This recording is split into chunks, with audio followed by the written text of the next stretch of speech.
그 2차 세계대전에 수천만 명의 사상자를 낸 그때 전쟁이 끝났습니다만 전쟁 이후에 많은 전쟁 고아들이 생기게 됩니다. 이태리 남부에 시칠리아라는 섬이 있는데 여기에도 유명한 고아원 2개가 세워졌습니다. 강을 사이에 두고 한 곳은 연합군의 보급이 잘 이루어지는 고아원이었고 또 한 고아원은 민간이 운영하는 것이라 좀 어려운 형편에 있는 고아원이었습니다. 그런데 신기한 것은 연합군의 지원을 받고 있는 비교적 보급이 잘 이루어지고 있고 시설도 괜찮은 고아원의 영유아 사망률이 건너편에 있는 고아원보다 60%나 높았다는 것입니다. 그래서 학자들이 급히 관심을 갖게 된 것입니다. 무슨 일인가? 그리고 건너편에 있는 그 고아원은 어떤 특별한 일을 하고 있는가? 그래서 조사단이 꾸려졌고 연구를 하러 갔는데 사실 연구할 만한 것은 별로 없었습니다. 이유는 딱 한 가지밖에 없었기 때문에. 그 고아원에 그 2차 세전 때문에 아이 셋을 둔 엄마가 전쟁통에 아이 셋을 잊어버렸고 그래서 이분이 정신이 나가버렸다고 합니다. 정신이 온전치 않은 이 사람이 어느 날 그 고아원에 발견되었고 그때부터 이제 허드렛 일을 하고 있었는데 이분은 고아원에 있는 아이들 모두를 자기의 아이로 착각을 하고 아이가 울기만 하면 달려가서 안아주었다고 합니다. 그 결과 시설이 안 좋은 고아원의 고아들의 그 열악한 환경에도 불구하고 그 아이들은 비교적 건강하게 자라났다고 합니다. 우리가 같은 음식을 먹는다고 해도 여러분 전혀 다른 결과가 나오잖아요. 어떤 사람은 건강이 좋기도 하지만 어떤 사람은 같은 음식을 먹고도 허약하게 성장하기도 합니다. 그런데 이게 영적인 원리도 비슷합니다. 같은 교회 다녀요. 같은 예배 똑같이 드리고 같은 말씀을 먹고 자라도 어떤 사람은 영적으로 건강하게 변화되고 성장하지만 어떤 사람은 거의 변화가 없이 10년, 20년 신앙생활을 하는 사람도 보게 됩니다. 왜 그런 일이 일어나는 것인가? 그 이유를 오늘 본문이 그것을 다루고 있는 것입니다. 저희가 지금 몇 주째 지금 출애굽한 이스라엘 백성들이 시내산 앞에 잠깐 머무는 사이에 하나님이 성막에 관한 설계도를 주시고 성막을 지으라고 말씀하셨습니다. 참 힘든 부분이긴 하지만 우리가 공부할 때 재밌는 과목만 있는 건 아니잖아요. 꼭 필요한 과목이 또 있죠. 그래서 오늘 저희들이 몇 주 들어야 되는 이 설교는 우리 신앙생활에서 평생 별로 들어볼 일이 별로 없는 본문이기에 여러분이 평생 한 번 이런 것이 성경에 있구나 하는 심정으로 여러분이 이 설교를 들으신다면 꼭 유익한 결과를 가져올 거라고 저는 생각합니다. 그런데 이 성막은 하나님께서 죄인된 이스라엘 백성들을 만나시기 위한 장소였습니다. 그래서 이제 성막, 거룩한 텐트라는 뜻인데 이 성막의 뜰에는 뭐가 있냐면 번제단이 있고 물두멍이 있는 것입니다. 번제단은 우리의 죄를 희생제물을 통해서 우리의 죄인됨을 내가 받아야 되는 죄값을 그 희생제물이 대신 갚아줌으로써 우리가 죄로부터 벗어나는 것이요, 물두멍은 계속되는 우리의 범죄를 날마다 씻어주시는 은혜를 뜻합니다. 그래서 신약으로 말하면 번제단과 물두멍은 하나님의 자녀가 되었다는 뜻이에요. 그러면 된 거 아닙니까? 우리가 하나님의 자녀가 됐으면 신앙생활이 잘 된 거예요, 이게. 그런데 하나님은 거기서 끝나지 않으시고 성소로 들어가라고 하셨습니다. 제사장에게 너는 성소에 들어가라고 하셨습니다. 이 성소에는 뭐가 있냐면 성소는 15평 정도 되는 작은 사방이 꽉 막힌 방인데 이 성소에 들어가서 나의 직무를 감당하라고 제사장에게 요구를 하신 것입니다. 이건 무슨 뜻이냐면 우리 신약의 성도들이 해야 될 일은 내가 구원받았다, 내가 하나님의 자녀가 되었다, 이걸로 신앙생활은 끝나는 것이 아니라는 것입니다. 다음 단계가 있다는 거예요. 우리의 신앙은 구원받는 게 끝이 아니라 그게 시작이고, 그 이후에 구원받은 자녀로서 성장해서 하나님이 원하시는 삶을 살아내야 된다는 영역이 남아있다는 거예요. 그래서 또 이 성막들의 신앙이 끝이 아니라 거기서 한 걸음 더 전진해서 성소의 신앙인으로 자라나야 한다는 것입니다. 근데 이 성소 안에는 뭐가 들어가 있냐면, 들어가자마자 왼편에 금등대가 있고요, 그 다음에 오른쪽에는 바로 맞은편이죠, 여기가 떡상이 있습니다. 오늘 떡상에 관해서 여러분이 성경을 읽으신 겁니다. 떡상은 길이가 1m, 폭이 50cm, 높이가 75cm입니다. 그리고 그 위에 떡들이 놓여 있죠. 근데 여러분이 지금 앞에 보시는 이 강대상, 이 강대상의 3분의 2 정도 길이에다가 폭은 비슷하고요, 높이도 비슷합니다. 이만한 위에 이 떡상을 만들고 여기에 떡들을 수북이 쌓아 놓으라고 하셨습니다. 그리고 제사장들은 이 직무를 감당할 때 이 떡을 먹으라고 말씀을 하셨습니다. 근데 이 떡의 재료가 뭐냐면은, 이 떡을 일컬어서 진설병이라고 하는데, 이 진설병이라고 하는 것은 여러분이 한자를 보시면 이게 전쟁할 때 진을 펼치잖아요. 진입니다. 펼칠 진. 여러분 하객진 뭐 이런 거 들어봤죠? 이게 펼칠 진자예요. 그 다음에 또 설치할 설자. 떡을 이렇게 펼쳐놓으라는 거예요. 떡을. 진설병은 특별한 뜻은 없습니다. 그래서 떡을 그렇게 펼쳐서 수북이 쌓아놓으라, 그렇게 진설병을 만들라고, 그렇게 세워놓으라고 그렇게 말씀을 하셨습니다. 근데 여기서 이제 고민이 되는 게 뭐냐면, 이 진설병의 재료예요. 이 진설병의 원재료는 지금 광야 생활을 하고 있잖아요. 농사를 지을 수가 없어요. 그래서 하늘에서 내리는 만나를 가지고 이거를 빻아서 이거를 진설병으로 떡을 만듭니다. 그래서 사실 제사장이 먹는 진설병이나 밖에 일반 백성들이 날마다 먹는 만나는 원재료가 같아요. 차이가 없단 말이죠. 근데 하나님께서는 제사장에게 특별하게 물두멍을 지나서 진설병을 먹으라고 하십니다. 이것이 바로 영적 성장의 길이라고 주님이 말씀하시는 거예요. 이거는 무슨 뜻인가? 그래서 여기 성소의 특별한 구조와, 그리고 떡상의 구조와 진설병이 의미하는 특별한 주님의 의도가 여기 숨겨져 있다는 사실을 알아채라는 것입니다. 우리가 영적 성장을 하기 위해서는 이 성소에 구성된, 오늘 구성되고 읽은 본문에서 구성된 떡상의 구조와 이 떡의 의미를 생각하면서 우리가 이 떡을 먹을 때 영적으로 성장한다는 의미가 들어있어요. 그러므로 우리가 신앙의 성장을 꿈꾸는, 내가 단지 그냥 작년과 똑같고 지난주와 똑같이 변함없는 그런 사람이 아니라 영적으로 성장하기를 원하는 모든 그리스도인들은 이 말씀의 원리를 따라가도록 주님은 도전하고 계신 것입니다. 그래서 이 진설병을 통해서 영적 성장의 원리가 여기 나오는 거예요. 어떤 의미가 있을까요? 어떤 말씀을 하시고자 함일까요? 먼저는 겸손한 마음으로 말씀을 먹을 때, 그때 우리는 영적으로 성장한다는 것입니다. 제사장이 성소에 들어가는 순간 매우 놀라게 됩니다. 왜냐하면 이 창문이 하나 없는 성소 15평에 들어가면 덮개가 4개나 있기 때문에 깜깜한 어둠이 있어야 당연한데, 거기 놀랍게 대낮처럼 밝습니다.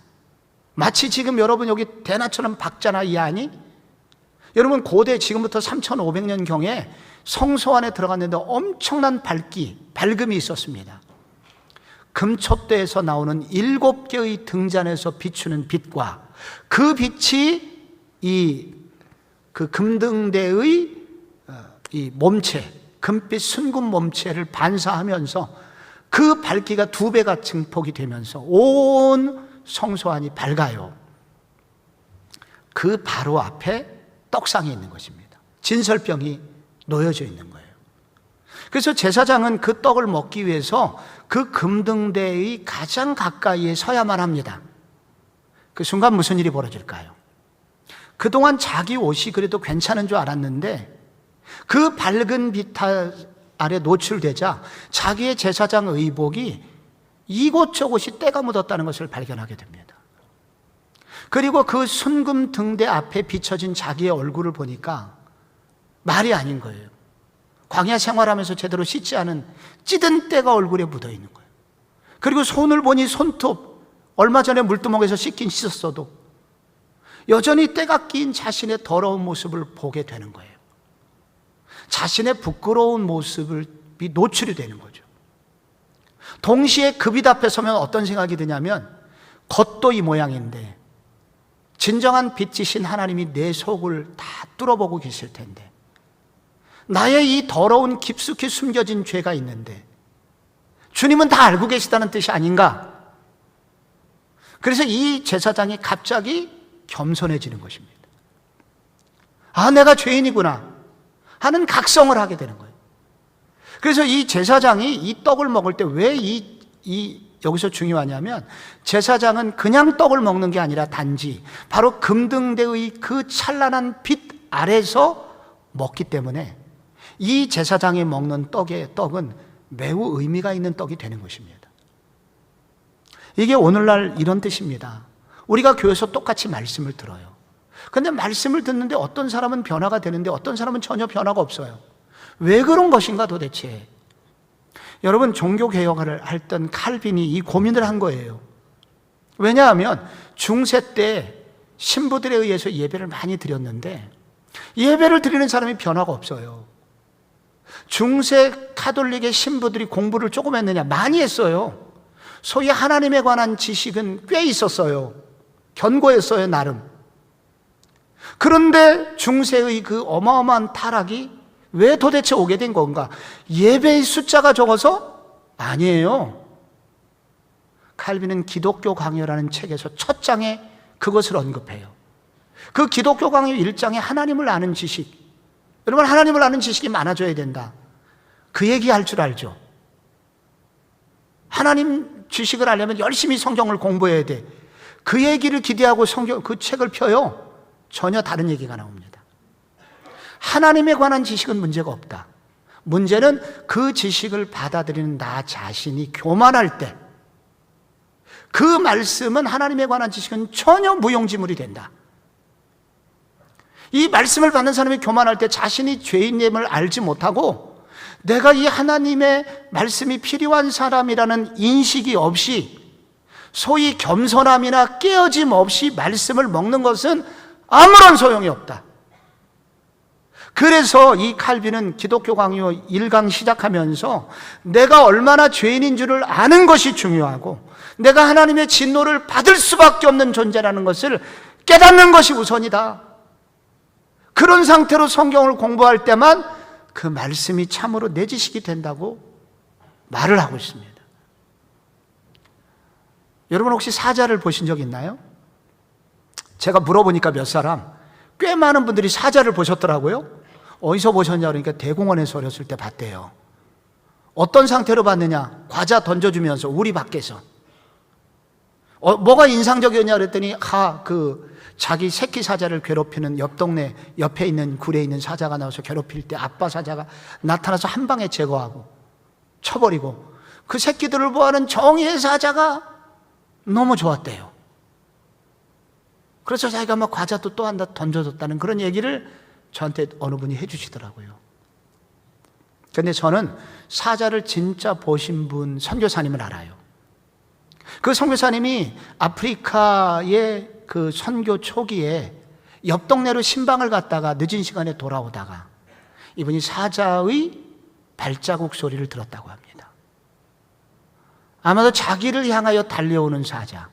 그런데 바로 옆에서 너무도 주님의 은혜로 사자의 더 큰 먹잇감이 나타나게 된 겁니다. 그게 암소였어요. 집채만한 암소였죠. 사자가 100km도 더 빠른 그런 속력으로 이 암소의 목덜미를 물고, 그리고 한 바퀴 360도로 회전을 하자 집채만한 암소가 푹 쓰러지더래요. 그 순간 자신의 몸 안에 있는 내가 1부 예배 때 2부 때는 참 얘기를 못했었는데 여러분한테는 좀 진솔하게 표현하고 싶어요. 솔직하게. 똥오줌을 다 쌌대요. 자기 몸 안에 있는 모든 게 배설이 돼버린 거예요. 침까지 넋이 나가버린 거죠. 그 이후로 이분이 한동안 병에 걸렸었는데 사자의 울음소리 비슷한 것만 나와도 등에서 오싹하면서 식은땀이 흐르고 깨는 거예요. 잠을 못 자게 되고. 그래서 심각한 이런 어떤 장애를 이분이 한동안 심리적 장애를 앓았다고 그래요. 여러분, 사자를 이렇게 두 종류로 볼 수가 있는 거예요. 그런데 우리가 예배를 드릴 때도 항상 두 종류예요. 하나님에 대해서 구경꾼처럼 과자 던져주면서 하나님 그러시구나. 목사님 이 부분은 설교가 좀 들리는데 이 부분은 아니네 하면서 여러 가지로 그냥 구경꾼처럼 하나님에 대한 설교를 들을 수가 있고요. 어떤 사람은 아무런 변화가 일어나지 않습니다. 그런데 어떤 사람은 사자의 습격을 받는 것처럼 이 전능하신 하나님, 거룩하신 하나님의 임재 앞에서 말씀을 듣는 사람이 있어요. 하나님은 살아계신 하나님이며 지금도 나를 바라보고 계시고 그 하나님 앞에 섰을 때 내가 얼마나 지나간 한 주간의 모습을 볼 때 나는 차마 여기에 앉아있을 수 없는 존재구나 라고 깨어진 심정으로, 깨어진 자세로 하나님의 말씀을 들을 때 그때 이 하나님의 말씀은 작동하기 시작한다는 거예요. 요한복음 4장에 바로 그 얘기가 나오는 거예요. 수가성 여인 앞에 예수님 나타났잖아요. 물 좀 달라. 아니 유대인의 남자께서 왜 사마리아 여자인 나에게 물을 달라고 하십니까? 틱틱거려서 이 여자가. 예수님 관심 없어요. 대화를 했지만 대화가 진전이 안 돼요. 여러분, 그때 예수님께서 그 여자의 치명적 약점을 건드립니다. 이거 사실은 이런 얘기 하면 안 돼요. 우리끼리는 서로 뭐 비밀을 알고 있고 약점을 알고 있는데 의도적으로 그 얘기를 흘리는 것은 정말 이거는 매너가 없는 인간이죠. 우리는 그래요. 그런데 예수님께서는 그 치부를, 그 약점을 말씀을 해버리십니다. 가서 네 남편을 데려와라. 이 남편 얘기는 정말 이 여자가 싫어하는 얘기거든요. 이건 정말 이건 내 치부거든요. 숨겨놓은 죄란 말이에요. 그런데 나는 남편이 없나이다. 오리발을 내밀자 예수님께서 그때 카운터 펀치를 날려버리죠. 맞다. 남편이 없다는 말이 맞다. 너 남편 5 있었지만은 그 남편 5 너 다 실직 내갖고 차버렸던지, 혹은 그 남자들이 너한테 질려갖고 5명이 다 떠났었지. 그리고 지금 살고 있는 네 남편도 언제 떠날지 모른다는 얘기지. 너 남편 없다는 말이 맞아. 그 순간 이 여자가 마음에 무릎을 꿇습니다. 당신은 누구세요? 그러면서 그 예수 그리스도가 메시아인 것을 비로소 알게 되죠. 그리고 물동이를 버려두고 마을로 달려갑니다. 여러분 나와 보십시오. 여기 나의 모든 것을 알고 계시는 메시아가 오셨어. 전도자가 된단 말이죠. 여러분, 언제 사람이 같이 예배를 드려도 언제 성장하는가? 우리가 영적으로 언제 깨어지고 언제 성장합니까? 이 말씀을 똑같이 받아도 구경꾼으로 말씀을 받을 때, 여러분 우리 밖에서 안전한 상태에서 말씀을 받으면 이 말씀이 전혀 효과가 일어나질 않아요. 그냥 사자를 만나는 것처럼 정말은 내 폐부를 찌르시고 내 죄를 다 알고 계시고 나의 모든 것을 다 밝히 알고 계신 그 하나님의 빛 아래서 나는 피할 데가 없구나, 그런 마음으로 하나님의 말씀을 받을 때 우리는 비로소 이 말씀이 내 말씀이 되고 이 말씀을 통해서 변화가 일어난다는 말씀을 하고 있는 것입니다. 그래서 예수님께서 마태복음에서 심령이 가난한 자는 복이 있나니 천국이 저희 것이며 애통하는 자는 복이 있나니 저희가 위로를 받을 것이요, 마음에 교만이 있고 내가 이런 말씀 안 들어도 돼, 나는 이제 컬만큼 컸어, 그 순간 하나님의 말씀은 아무런 소용이 없게 됩니다. 가난한 마음으로 말씀을 받을 때, 겸손한 마음으로 내가 말씀을 받을 때만 그 말씀은 비로소 나의 말씀이 되며 그것이 나의 영혼을 변화시킬 수 있다는 것입니다. 성령님께 그것을 구하시기 바랍니다. 주님, 제 마음이 요즘 이렇습니다. 내 마음이 요즘 말씀을 받을 만한 자세가 안 돼 있는 것 같다고 느끼신다면 성령님의 도우심으로 여러분 쟁기질을 하셔야 됩니다. 성령 하나님, 저를 좀 파주세요. 기경해 주세요. 이 딱딱한 마음을 파셔서 제가 하나님의 말씀을 듣게 해주세요. 이때 이 말씀은 내 말씀이 됩니다. 또 하나, 여러분, 이 진설병이 영적 성장을 가져오려면은 공동체와 함께 먹으라라는 제안을 하고 있습니다.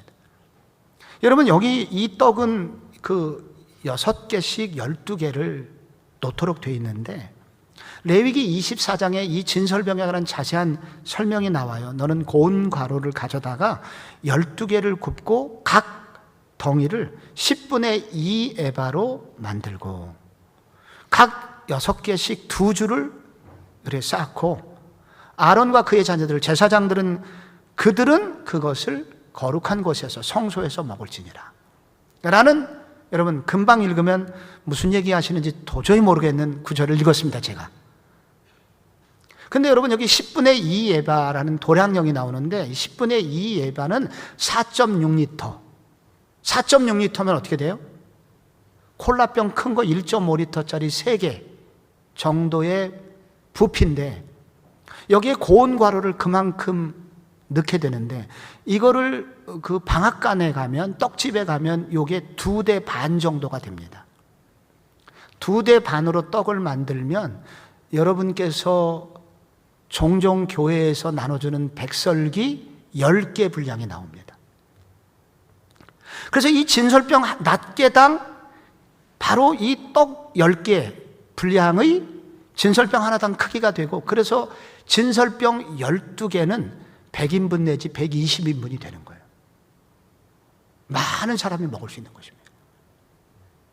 그래서 그 중에 하나의 진설병을 그들은 그것을 먹을지니라. 그러니까 여러 제사장들이 하나의 떡을 먹으라고 말씀하십니다. 왜 그렇게 하셨을까요? 같은 비전을 가져라. 그리고 같은 말씀을 먹으라. 그리고 같은 말씀을 나눠 먹을 때 너희들에게 더 큰 의미가 있다는 것입니다. 그래서 이 떡은 공동체를 위한 떡이었다는 거예요. 개인의 떡이 아니었다는 것입니다. 여러분, 오순절 성령이 임하셔 교회가 생겼잖아요. 교회가 생겼을 때 교회에서 2개의 모임이 있었는데, 하나는 정기 예배가 있었고 끝나고 소그룹 사랑방 모임이 있었습니다. 우리처럼요. 근데 이 소그룹 사랑방 모임 때문에 초대교회의 부흥이 왔다고 성경은 말합니다. 대배 때문에 부흥이 올 때도 있었지만 더 많은 경우 이 사랑방 때문에 부흥이 왔다고 그래요. 사도행전 2장 46절 읽어보면 날마다 마음을 같이하여 성전에 모이기를 힘쓰고 집에서 떡을 떼며 기쁨과 순전한 마음으로 음식을 먹었습니다. 그러니까 이거는 이 소위 말해서 주일날 들었던 말씀을 사랑방에 가서 다시 되새김질을 했다는 거예요. 함께 나눴다는 거예요. 그랬더니 무슨 일이 생겼어요? 47절에 하나님을 찬미하고 온 백성에게 칭송을 받으니 주께서 구원받는 사람을 날마다 더하게 하시니라. 여러분, 제가 코로나19 이후에 성경대학 대면반을 토요일날 했어요. 작년에 2022년에. 예전에 성경대학은 이렇게 제가 다수를 놓고 강의하고 이제 그 끝나면 돌아가는 시기였는데, 성경대학 토요반 작년반은 4명, 5명이 한 조를 이루어서 말씀을 듣고 그 다음에 나누는 식으로, 요즘 청년들이 일부 그렇게 하고 있죠. 1년이 지났더니 놀라운 고백을 하더라고요. 단 한 명도 이탈자가 없는 거예요. 예전에는 어땠냐? 30% 정도 나중에 탈락자가 생겼거든요. 근데 여기는 조별 모임 4명씩 하다 보니까 안 나오면 모두 달려들어서 전화를 하는 거예요. 빠질 수가 없어. 1년 동안 함께 갔어요. 그리고 나누다 보니까 내가 그냥 대충 넘어갔던 부분을 상대방이 얘기해 주니까 보강이 돼. 그리고 내가 애매하게 알았던 부분을 또 누군가 설명을 해 주니까 나머지 애매했던 부분이 밝히 드러나게 되면서 놀라운 성경적 지식을 갖게 되었다는 거예요, 이분이. 그리고 말씀을 기초로 하여 기도 제목을 나눴는데 그날 역대급으로 수십 년 신앙생활을 해왔지만 이렇게 뜨겁게 서로를 위하여 기도한 적이 없었다라고 고백할 만큼 신앙적 성장을 가져오는 것을 느꼈습니다. 청년 여러분, 여러분이 지금 이 자리에서 예배를 드리는 것만으로 성경은 충분하지 않다고 말합니다. 나 오늘 예배 드렸어요. 말씀 들었어요. 그것은 우리의 신앙 성장에 조금 도움이 됩니다. 그러나 더 많이 도움이 되는 것이 있다고 성경이 말하는데, 공동체가 함께 성경을 읽을 때, 들은 말씀을 가지고 함께 되새김질하면서 사랑방에서 그 말씀을 나누는 동안 하나님께서는 우리에게 신비하고 신령한 은혜를 계속해서 공급해 주신다는 것입니다. 여러분에게는 그런 말씀 나눔 공동체가 있나요? 있으셨으면 좋겠습니다. 없으시다면 지금이라도 만드셔서 여러분의 말씀 나눔 공동체를 통해서 여러분 이 하나님의 말씀이 여러분을 실제적으로 변화시키는 놀라운 능력을 모두 다 체험했으면 좋겠습니다. 여기요, 성경에 마지막으로 한 가지를 더 말하고 있는데, 진설병을 통해서 이 영적 성장이 일어나려면 하나님의 얼굴을 보면서 이 떡을 먹어야 된다. 하나님의 얼굴을 보면서 이 떡을 먹으라고 말씀하고 있습니다. 이게 무슨 얘기냐면, 진설병이라는 말 자체가 이 뜻이 히브리어로 레헴파님 이렇게 부르는데, 베들레헴, 레헴, 이게 떡이라는 뜻이거든요. 파님은 양파, 쪽파의 아주 존칭어, 파님 하고 전혀 상관없는 그냥 파님인데, 이것은 얼굴이란 뜻이에요. 얼굴. 그래서 이 얼굴빵이란 뜻입니다. 이게 얼굴떡, 얼굴빵. 이 진설병은 하나님께서 이름을 진설병이라고 쳤는데, 이건 뭐냐면 하나님의 얼굴의 빵이야 라고 부르도록 말했어요. 근데 그들은 이게 무슨 뜻인지 몰라. 이게 뭐예요? 얼굴빵이야, 얼굴떡이야, 이게 얼굴떡. 그렇게만 알고 그걸 먹었습니다. 그런데 성경이 이제 기록이 되면서 그 떡을 얼굴빵이라고 그랬으니까 하나님의 얼굴을 생각하면서 먹었어요, 그들은 처음에는. 이게 무슨 뜻이지? 하나님의 얼굴은 어떤 얼굴입니까? 성경에 하나님의 얼굴이 어떤 얼굴인지 나옵니다. 민수기 6장에 나와요. 이 구절을 한번 제가 읽어볼게요. 여호와는 내게 복을 주시고 너를 지키시기를 원하며, 여호와는 그의 얼굴을 내게 비추사 은혜 베푸시기를 원하며, 여호와는 그 얼굴을 내게로 향하여 드사 평강 주시기를 원하노라. 여러분, 이 하나님의 얼굴은 어떤 얼굴입니까? 복 주시기를 원하는 얼굴이라는 거예요. 우리를 지켜주시는 얼굴이라는 거예요. 그리고 평강과 평안을 주시기를 원하는 얼굴이라는 거예요. 그래서 하나님의 얼굴을 보면서 이 떡을 먹으라, 그 얘기는 뭐냐면은 그냥 먹지 말고 하나님의 사랑을 생각하면서 먹어라. 하나님이 지금 어떤 얼굴로 나한테 이 떡을 주고 계신지 생각하면서 먹으라. 이 말은 무슨 뜻이겠어요? 이게 나한테 주시는 이 떡은 나를 살리시기 위한 사랑의 떡이구나, 생명의 떡이구나. 하나님의 마음을 느끼면서 이 떡을 먹으라는 거예요. 지금은 나를 지키시고 응원하시는 하나님의 우리를 향한 얼굴을 바라보면서 이 떡을 먹으라는 거예요. 이렇게 떡을 먹었던 사람이 있습니다. 사도행전 7장에 나와요. 이 사람은 초대교회에서 첫 번째로 순교자가 됐던 사람이에요. 누굴까요? 이 정도도 모르신다면 회개하시면서 앞으로 앞으로 성경대학을 열심히 공부하리라 결단을 하셔야 되는 분들입니다. 이 사람은 누구냐면 스데반입니다. 스데반이, 여러분, 예수님 전하다가 돌이 와서 돌을 맞아서 이제 쓰러져서 죽어가고 있어요. 근데 이 스데반이 마지막까지 초대교회 첫 번째 순교자로서 아름다운 그렇게 순교를 당하면서 주여 저들의 죄를 저들에게 돌리지 마옵소서 하면서 죽어요. 어떻게 그게 가능했나? 이런 수없는 공격에도 불구하고 그가 어떻게 이것을 이겨낼 수 있었나? 사도행전 7장에 그 이유를 설명을 하고 있습니다. 보라, 하늘이 열리고 인자가 하나님 우편에 서신 것을 보노라 한대. 인자는 예수님이죠. 지금 뭘 보고 있습니까? 스데반이. 하늘이 열리면서 뭘 보고 있냐면 벌떡 일어나서 스데반을 바라보고 계시는 그 예수 그리스도의 얼굴을 스데반이 본 거예요. 그 순간 스데반의 얼굴에 아마도 눈물이 핑 돌면서 그는 그 돌을 맞았어도 돌이 주는 아픔을 느끼지 못할 정도의 행복감이 있었습니다. 힘이 나왔다는 거죠.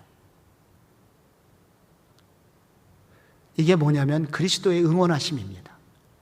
이 성경에서 얼굴빵을 먹으라고 하는 것은 지금도 우리를 이렇게 응원하고 계시는 예수 그리스도를 바라보라는 것입니다. 그 그리스도께서 이제 지금도 너희들을 위해서 우리가 돌에 얼마나 많이 맞습니까? 여러분 직장 상사로부터 그 뱀 같은 입에서 나오는 그 돌을 맞잖아요. 계속된 실패가 가져다주는 돌을 맞잖아요. 또 내가 사랑했던 사람으로부터 배신의 돌을 맞잖아요. 이런 많은 돌맞음으로부터 그럼에도 불구하고 우리 성도에게는 견딜 만한 힘이 나오는데 때때로 언제 나오냐? 우리를 향하여 바라보고 계신 그 얼굴을 바라볼 때, 그 주님의 얼굴을 바라볼 때, 응원하고 계시는 주님의 얼굴을 바라볼 때 우리는 그때 우리도 모르는 힘이 나온다고 성경은 말하고 있는 것입니다. 톰 멜론이라는 유명하지 않은 미식축구 선수가 있는데 인터뷰해갖고 이 사람이 유명해져서 글이 올랐습니다. 이분이 이런 인터뷰를 했습니다. 나는 미식축구 선수인데 대학 미식축구 선수인데 나는 키도 작고 그래서 성공한 미식축구 선수는 아닙니다. 저는 미식축구를 하다가 팔이 한 번 부러진 적이 있고 목이 거의 한 번 부러진 적이 있고 코뼈가 6번 부러진 적이 있습니다. 이 얘기하면 너 도대체 왜 계속 그 축구를 하려고 하니? 처음에는 해답을 찾지 못했는데 제가 그 이유를 명확히 알게 되었습니다. 어느 날 그것은 내 부모님과 내 친구들과 그리고 관중석에서 박수치고 있는 팬들 때문에, 그들 때문에 나는 코가 6번 부러졌어도 조금도 아픔을 느끼지 않으면서 축구를 계속할 수 있었습니다. 라고 말했습니다. 응원은 그런 것입니다. 여러분 미식축구 선수도 대학 축구 선수도 이렇게 누군가의 응원 소리 때문에 이 수많은 공격에도 불구하고 아픔에도 불구하고 그 일을 해낼 수 있다는 거예요. 그런 그리스도인인 청년인 우리는 어디로부터 이런 힘을 얻을 수 있단 말입니까? 여러분 우리가 수없는 돌을 맞고 공격을 받는, 코뼈가 부러지고 여러분 목뼈가 부러질 정도의 공격을 받는 이런 치열한 삶을 살아내는 우리는 어디로부터 힘을 얻는단 말입니까? 성경은 말하기를 그리스도를 바라봐라. 그리스도의 얼굴을 바라봐라. 우리를 응원하고 계시는 그 그리스도를 바라보라. 말씀을 듣고 예배를 드릴 때 그냥 드리지 말고 이 그리스도께서 나를 향하여 어떤 마음으로 바라보고 계시는 그 그리스도를 바라봐라. 그러면 힘이 날 것이다. 여러분 여기 진설병은 고운 가루로 만들었다고 합니다. 고운 가루란 빻고 또 빻고 또 빻고 더 이상 더 나올 수 없는 가루, 마지막 가루를 고운 가루라고 합니다. 성경은. 근데 성경에 보면 이렇게 수없이 빠지신 분이 있다고 성경은 말합니다. 누구겠습니까? 주 예수께서 십자가 돌아가시 전날 밤 제자들에게 떡을 잘라서 떼어주시면서 받아 먹어라. 이것은 내가 너희를 위하여 찢기는 내 몸이니라 말씀하셨습니다. 그 떡을 받아 먹을 때 처음에는 몰랐지만 제자들이 나중에 그 그리스도를 생각하면서 그리스도께서 하신 말씀을 기억할 때마다 그들은 다시 힘이 났고 그래서 사명을 감당할 수 있었다고 합니다. 사랑하는 청년 여러분, 오늘 우리는 어떻게 광야 같은 세상을 살아갈 수 있을까요? 어떻게 이 험난한 광야길을 우리가 걸어가면서 그리고 영적 성장까지 이뤄낼 수 있을까요? 여러분, 깨어진 마음으로 영적인 진설병을 드셔야 합니다. 그리고 함께 먹어야 됩니다. 그리고 그리스도의 응원하시는 얼굴을 보면서 먹을 때 어느 날 건강한 성도로 자라가게 되는 축복을 누리게 될 텐데 이 은혜가 여러분의 것이게 되기를 축복합니다.